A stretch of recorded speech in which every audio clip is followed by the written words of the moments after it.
চরমোনাই পীর বেদে মারেফত এই কিতাবে বলেছেন, বান্দা যখন পাপ করে, বান্দা অনেক পাপ করে, পাপ করতে করতে জর্জরিত হয়ে যায়, ওই বান্দাকে আল্লাহ ক্ষমা করতে চায় না, এই পাপী বান্দার দিকে আল্লাহ তাকায় না।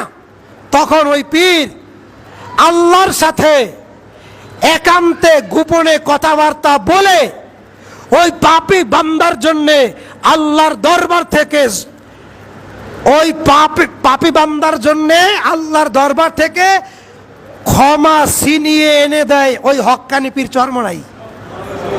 আমার কথা না, আমার বাড়িতে তার লিখিত, তার স্বাক্ষরকৃত, তার প্রকাশনী, মুজাহিদ প্রকাশনী, ওই প্রকাশনী থেকে ছাপা যেই বই বেদে মারেফত, ওই কিতাবে এই কথা এই মুশরিক পীর উল্লেখ করেছেন।